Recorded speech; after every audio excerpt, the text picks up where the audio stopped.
Alright guys, so now we're gonna go to... Oh my! You're forward. You're forward, you silly. We need to go to where the other girls were killed, right? Which way do we need to go? Where are we going? It's not Hanbury. It's not the bookstore. Where are we going? Wait, okay. Let's look at the dialogues. The convo we just had. Statements, okay, we must also try.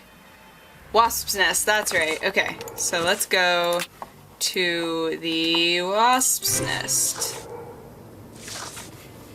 I love Don't when forget the Bluto may still be hiding face here. each other. I will try to find out more inside. You, Watson, must intercept the policeman on his rounds. Given the hour and a bit of luck, it will be Smith. Try to get some information from him. Word. Understood, Holmes. Oh hey! Oh hey! Are we on talking terms? I know Can we chat? You're Squibby's guardian angel. You Yeah, weren't dressed the Brad. same last time, but I don't forget a face. No hard feelings, eh? Join me in a glass? Wow. Your Jack the Ripper is on everyone's lips and written in all of the papers. You must be awfully proud of yourself. You have skill, that's for certain. It's a shame you use it to mask rather than discover the truth. You better believe that I'm going to find out who it is. I got a hold of old Schwartz's interpreter. You know, the Hungarian who saw Liz Stride get it. Oh? Doesn't speak a word of English. And when he went round to the station, another Jew went along to interpret. I found that bloke, and he repeated everything that had been said at the station. It won't be long before I find these fellows. Do tell. Tell me things. Why do you say these fellows? Were there several of them? Do you not read the papers, or what? Well, given the rubbish that you read sometimes. Let me explain. At 12:45 a.m., Schwartz goes down Burner Street towards Fairclough, on the side of the road where the Workers' Club is. A bit further from there, just near Dutfield Yard's wooden doors, a chap and a lady are arguing. Is this what happened in that little cutscene? Wanted to cutscene? push the girl into Dutfield's yard, but the translator told me that Schwartz saw him pulling her towards the road. She doesn't want to follow. He grabs her by the shoulders and throws her to the ground. She falls. Falls a bit, but not too loudly. Old Schwartz is scared, crosses to the other side, but continues in the same direction. The bloke with the girl notices him and yells, "Lipsky!" At the same time, another bloke at the corner of Fairclough and Burner who was lighting his pipe gets in on the action. He starts coming towards Schwartz in a menacing way, and Schwartz takes to his heels, doesn't see anything else. Once he finds out that a woman got herself killed, he went to testify, and identified Long Liz Stride as the woman he saw getting thrown about. So there were definitely two blokes, mate. But why am I telling you all this? In vino Because I'm a veritas. Jedi. I'll take my leave then, Mr. Bulling. That's right. Till next time. Why the Lipsky thing? I don't know what that means. Hey, homie. A draft, my good man. Oh, are we actually going to chat this time? I'm glad that I always check. You never know when a Yes, sir. character is going to come in handy again. Would you Tell like me, to talk? was it not a mere Discuss things? stone's throw away from here that the Whitechapel killer struck last week? That'd be Jack the Ripper, that's his name. Slit the throat of is a it? working girl in a small courtyard over there behind them big wooden doors. Below the Workers' Club. The very spot, below Lipsky and Co. I wouldn't be surprised if Jack was one of them, if you catch my drift. Yeah, Lipsky? Lipsky and Company. Do you mean to say that someone called Lipsky runs this club?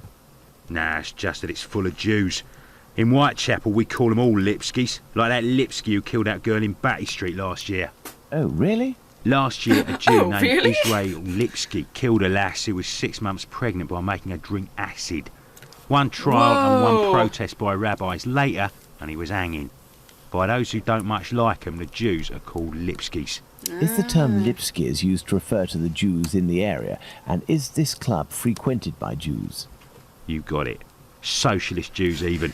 They spend their evenings hollering, singing. Socialist I've seen them spitting on the bosses. Uh-oh. Uh-oh. The And you know victim? the victim?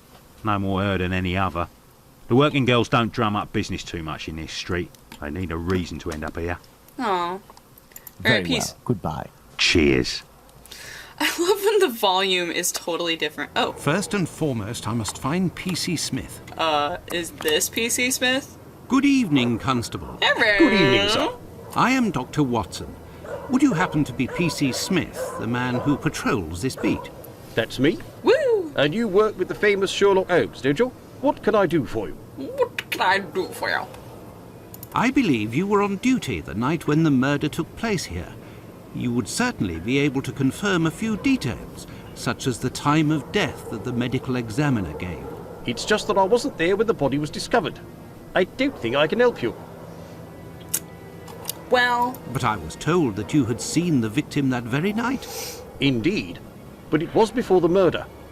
I saw her, not far from here. She was talking to a man. It was around 12:30 or 12:35 a.m. what man? Tell What me. did this man look like? I only saw him from behind, really. He was wearing a short black outfit, a small felt hat like a cap in a dark colour, and a white collar. He seemed to be a respectable type. He was carrying a packet in his hand wrapped in newspaper, about 18 inches long and about 6 inches wide. The His package outfit was? reminds me of someone that I know. Was he a large man, on the older side? I don't think so, no. Even though I only saw him from behind, He I really would say wants that he was it to barely be 30 years that old, old or dude even who less. gives cats Say kebabs. 28, or even less.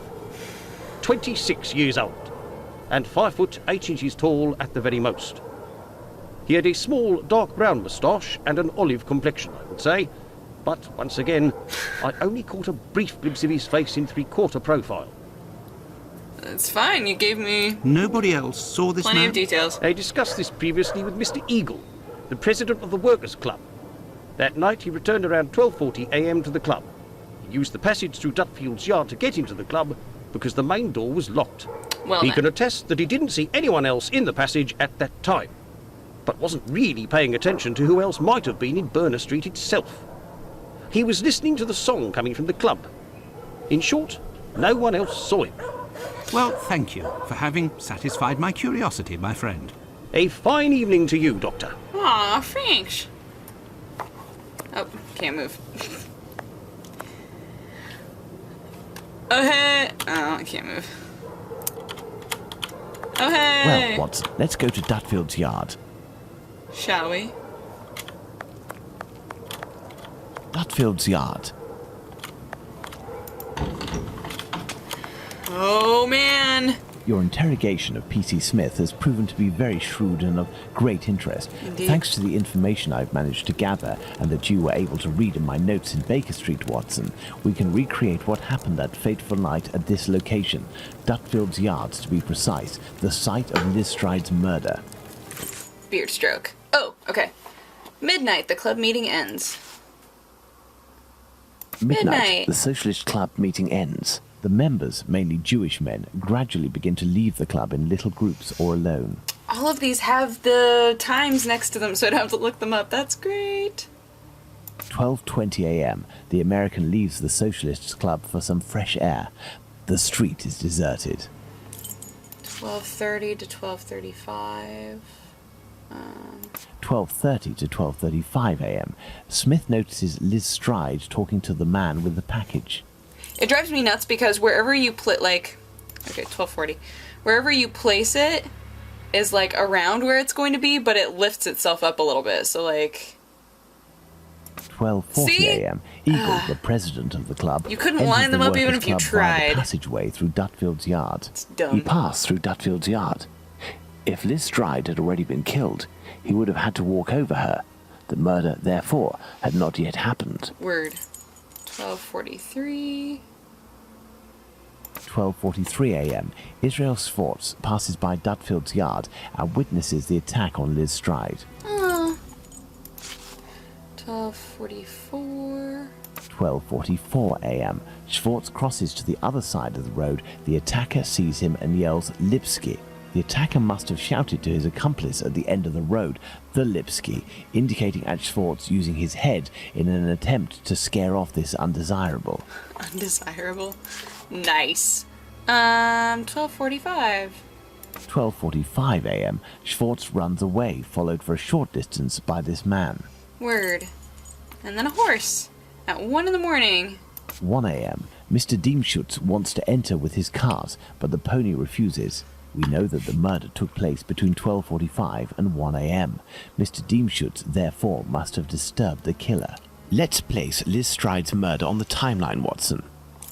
Is it gonna be an exact time, or... Oh no, it's like... Oh, this is great. Oh. 12:45 to 1 a.m. The murder of Liz Stride. I wanted it to took be as place high in up this as very possible. spot, as the traces of blood were very confined. We will come back to this point in a few moments to elaborate on what could have happened. Well, we are still missing certain information in order to finish this investigation, Watson. How come in the first timeline that we did, it was like precise, like it had to be the exact minute? I guess because times were overlapping and stuff, right? Because like 3 different people were like, oh, I saw her live at this time. Hello. Watson, imagine the victim laid down there on the ground. Okay, I can do that. Her right hand, it is bloody, as is her wrist. Oh. We'll do that later, guys. The ground is muddy. The throat, there is but one clean cut, slightly slanted downwards. No bruising. Blood on the ground. Her knees and dress, they are clean. Her left hand, it is closed around a bag of pastils. Oop. Done? We're done. We're done, Watson. We're done. Oop. This door leads to the club for Jewish socialist workers. Okay. Okay, so can I just do the... Can I just do this now? Cool. Ground is dirty. There's a wound and stuff. Bloody right hand. The carotid wasn't slit. Victim was bleeding from the nose, had her hand cut, put her hand on her throat, I'm assuming. Knife blade. The murder was thin. The knife blade was thick. The murder weapon was a mezzaluna? What is that?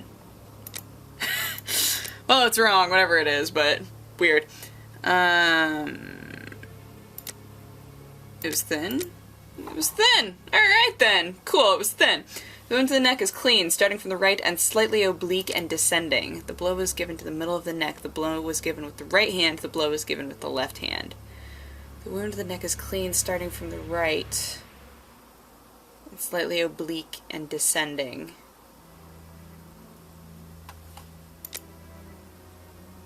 Right hand? We know he's strong. We know that's true. Yeah. Oh, so this is right then, because they're connected. Okay, cool. Whew, good. Blow was given with her right hand. There was only one wound, and it proved to be mortal. Victim had her neck wrung. Murderer struck the blow from below, from above, from his height. I'm assuming from his height. Killer's right-handed, ambidextrous, left-handed. He was ambidextrous last time. Right-handed. The knees and the bottom of the dress at the front are clean. The ground is dirty. They didn't struggle on the ground. Was killed lying down. Was killed upright. Stride had her back to the killer. Stride and her murderer were lying down. Were standing. L. Stride's killer. It's approximately the same. We have two possibilities. The first is that Liz Stride's killer and the attacker, seen by Schwartz, were one and the same man. The second is that Liz Stride meets a client. After some discussion, they head towards Dutfield's yard to do their business. As soon as they arrive, the attacker appears while his accomplice keeps watch. Schwartz's arrival dissuades the two men from lingering. They leave the area and leave Liz Stride in a tense state, but glad to have kept her client. He will be her murderer. Both hypotheses are possible, but an incongruous detail will serve to corroborate one of them. An incongruous detail that we were able to establish regarding the Hanbury Street murder. Which one would that be, Watson? Look at the victim carefully, Watson, and tell me the link between the murder of Liz Stride and those of Nichols and Chapman. They all had stuff next to them? This? The packet of pastels, Holmes.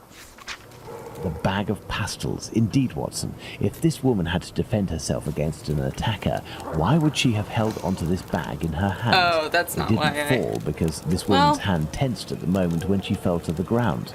Therefore, Watson, we know the killer distracted his victim's attention by making them take something out of their pockets. Combs. Why didn't he slit her throat like the others?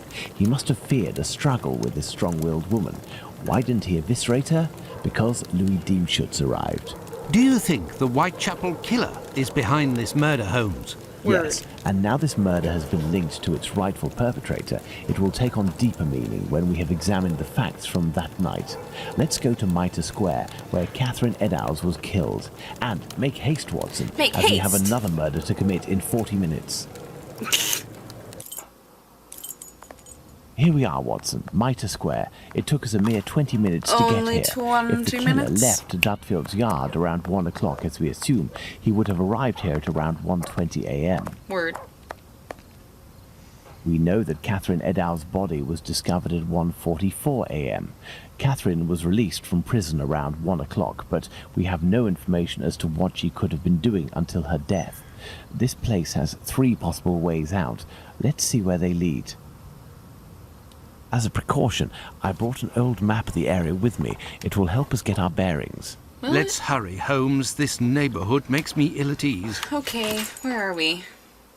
So we're in the square right now, right? Okay, so the ways, St. James Passage, Mitre Street, and Church Passage. Oops. Watson! Down here. This dark and narrow passage leads to St. James's Place. I have no reason to go that way. Okay. And then, well, there's the one toward the synagogue is probably important. Church Passage. It must be opposite the Imperial Club at 16 to 17 Duke Street. Let's go to the end of this lane, Watson. It did. Oh. Oh, hi! Hello, you must be Abraham Solomonovich, am I right? Yes, that's Rich. me. But I know you. You brought a lad to my place to take care of a cat, and I loaned you my mask. Indeed. That's me. May I present? Dr. Watson, of course. Delighted. And you? I have known for a few days that you are a detective by the name of Sherlock Holmes. Is that so? You don't miss a thing, do you? It was the children who gave me away, am I right? They didn't want to, but I gained their confidence by offering them a small comb and half a cake. A small They made a comb? good I wouldn't deal do out of it, anything so I for a don't blame comb. you. I'd be like, However, homie, I must request as a some- personal I need favour something else. that you do not reveal my identity. You have my word. Curiosity is He just talks so killing slow. me, as you may have guessed. Would it be breaking an oath to confide in me the nature of the investigation that you are leading? well. Does this spot where we are now in Mitre Square mean anything to you? A demon lives in this city, Mr. Holmes. These unmentionable acts degrade the human race and put the Jewish community in terrible danger. Lots of rumours are circulating, but they are but rumours. I see you're leaving the Imperial Club. It's a stone's throw away from Mitre Square, and the 2 recent murders were most probably discussed in there. Do you know if anyone from the club saw or heard anything that night? Yeah, tell me. Yes, Mr. Holmes. That night, 3 members of our club saw a woman talking to a man at the very spot where we are standing, a few minutes before the body was found at the end of this passage. Fantastic, Holmes. Calm yourself, Watson. There is nothing at the moment to I love when suggest there's a it was the huge victim. pause. Can I'm we just meet like- these members? I am afraid that won't be possible. As soon as the police heard the evidence of these men, they were sworn to silence. I bet you know I things, understand. though. But you are working for the good, and I must tell you what I know. One of the 3 men, my friend Joseph, left that night with 2 other members of the Imperial Club, Harry and another Joseph. It was around 1:35 a.m., perhaps a bit earlier. When Joseph, not my friend, but the other, the Aldgate butcher, exited, he saw a man and a woman in discussion at this very spot where we are. These men must have been about 16 feet away from the couple. That's about right.